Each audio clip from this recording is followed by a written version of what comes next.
BNP ঘোষিত মনোনয়ন নিয়ে পদত্যাগ করেছেন বিএনপির নির্বাহী কমিটির সহ আন্তর্জাতিক বিষয়ক সম্পাদক ব্যারিস্টার রুমিন ফারহানা। মনোনয়নপত্র না পেয়ে তারেক রহমানের উপর রাগ করে বিএনপি থেকে পদত্যাগ করলেন রুমিন ফারহানা। শেখ রুমিনুর রহমান নমিনেশন পায় নাই। আমি ভাবতেও পারি না, নিশ্চয় আমার মতন অনেকেই ভাবতেও পারেন নাই যে ব্যারিস্টার রুমিন ফারহানা তিনি আসলে পদ হারিয়ে ফেলবেন। আসসালামু আলাইকুম সম্মানিত প্রিয় দর্শক, আশা করি সকলে অনেক ভালো আছেন। দর্শক, বিএনপি থেকে মনোনয়ন না পেয়ে বিএনপির বিতর্কিত নেত্রী রুমিন ফারহানা এই কেমন সিদ্ধান্ত নিয়েছেন দর্শক, যেটা শুনলে কিন্তু আপনারা রীতিমতো একেবারে চমকে উঠতে বাধ্য হবেন। কারণ ইতিমধ্যে কিন্তু বিষয়টি নিয়ে সামাজিক যোগাযোগ মাধ্যমগুলোতে একেবারে তোলপাড় কাণ্ড শুরু হয়ে গেছে। কেউ বলছেন এটা রুমিন ফারহানার কর্মের ফল, আবার কেউ বলছেন তার বিতর্কিত মন্তব্যের কারণেই কিন্তু তাকে মনোনয়ন দেয়নি বিএনপি থেকে। তবে আসল ঘটনাটি কি, কেন তাকে মনোনয়ন দেওয়া হয়নি দল থেকে, এবং যার ফলে রুমিন ফারহানা যে কঠিন সিদ্ধান্তটি নিয়েছেন সেটাও কিন্তু আজকে আপনাদের জানাবো। তার জন্য দর্শক আপনাকে ধৈর্য ধরে কিন্তু সম্পূর্ণ ভিডিওটি কন্টিনিউ করতে হবে, তবেই কিন্তু আজকের এই গুরুত্বপূর্ণ নিউজটি আপনি ভালো করে বুঝতে পারবেন।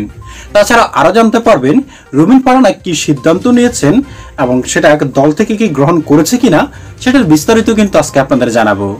তাহলে চলুন সম্মানিত প্রিয় দর্শক, আপনার মূল্যবান সময় এখানে আর আমরা নষ্ট করব না, শুরুতে এই গুরুত্বপূর্ণ রিপোর্টটি আগে আপনাদেরকে এক এক করে দেখিয়ে নিয়ে আসি।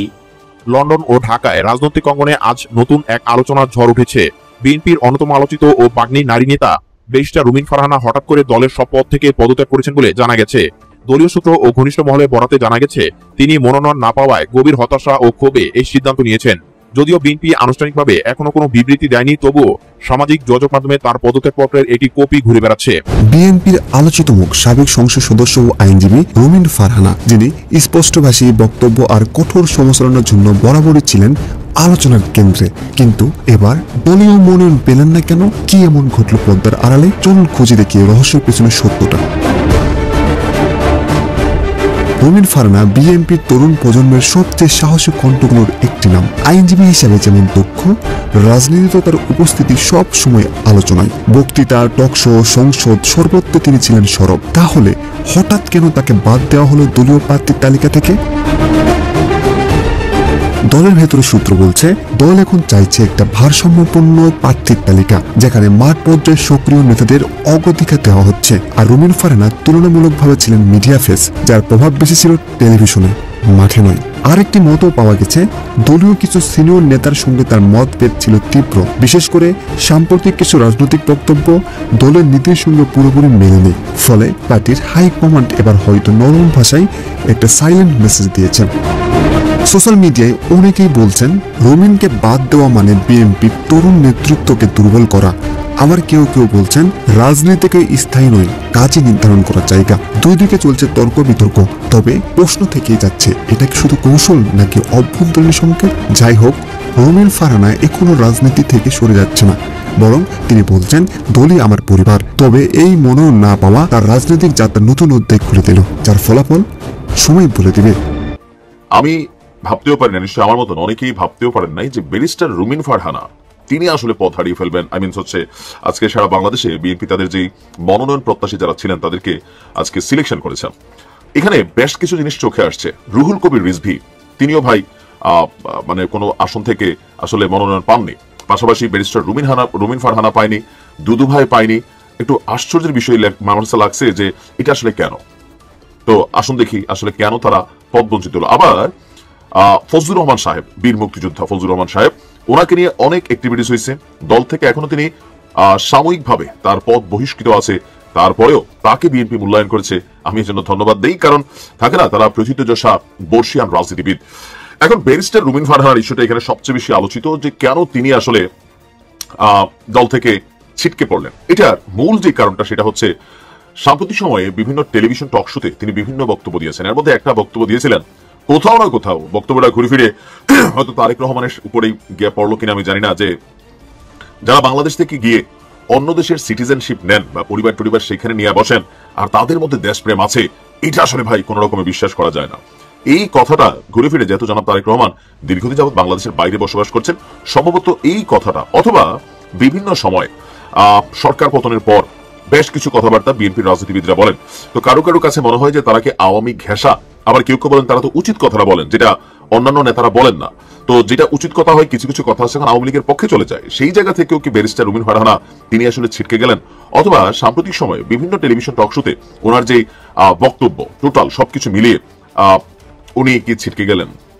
এখন আমার ধারণা বা ফেসবুকে যারা বিশ্লেষক আছেন, সমালোচক আছেন, এক একজন এক এক দৃষ্টিভঙ্গি থেকে এটাকে বিচার বিশ্লেষণ করছেন যে কেন আসলে রুমিন ফারহানা ছিটকে পড়েছেন। এখন অনেকে বলছেন যে ভাই আওয়ামী লীগের সময় তো তিনি এমপি হয়েছিলেন, দেখেন আওয়ামী লীগের সময় মির্জা ফখরুল ইসলাম সাহেব এমপি হয়েছিল, যদিও তিনি সেখানে যান নাই। আর তখন যারা সংসদে গিয়েছেন এটা বিএনপির সিদ্ধান্তের কারণেই কিন্তু সেইখানে গিয়েছেন। আবার এই যে দুদু ভাই বাদ পড়ছেন বা রিজভী কবির সাহেব বাদ পড়ছেন, বিএনপি আসলে এইবার এই ত্রয়োদশ জাতীয় সংসদ নির্বাচনে একটু তরুণদের, মানে তরুণ বলতে যাদের ধরেন 40 থেকে 60-এর কোঠায় যাদের বয়সটা আছে তাদেরকে কিন্তু আসলে সিলেকশন করার জন্য ট্রাই করেছেন, যে তরুণ নির্ভর একটা দল, নবীন প্রবীণ মিলিয়ে ছিলিয়ে।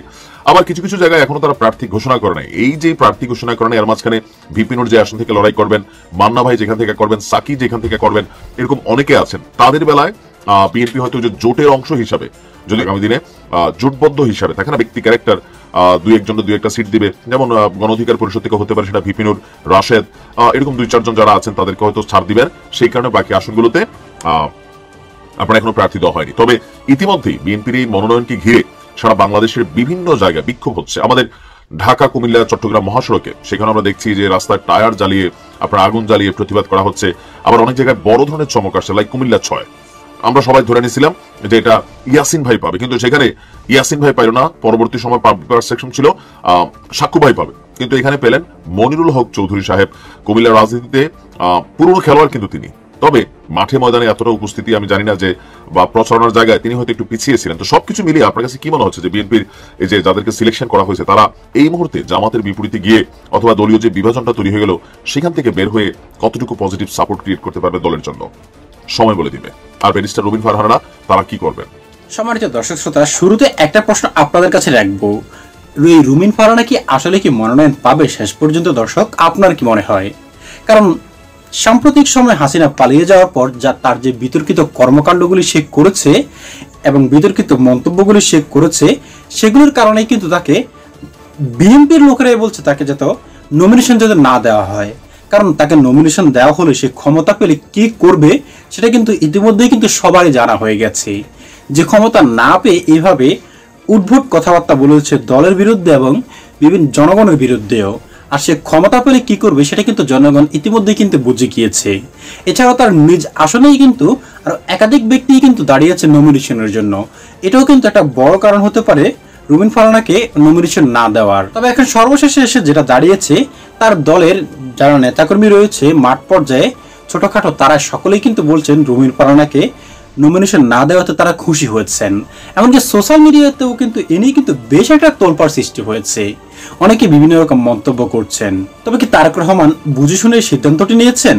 যদি বুঝে শুনে নিয়ে থাকেন তবে ভালোই করেছেন আশা করি। সম্মানিত দর্শক শ্রোতা, আপনার মন্তব্য কি এ সম্পর্কে অবশ্যই আমাদের কমেন্ট বক্সে জানিয়ে যাবেন, কারণ আপনাদের মতামতটুকু আমাদের কাছে অনেক গুরুত্বপূর্ণ। দর্শক, আজ এ পর্যন্তই। আশা করি সকলে অনেক ভালো থাকবেন।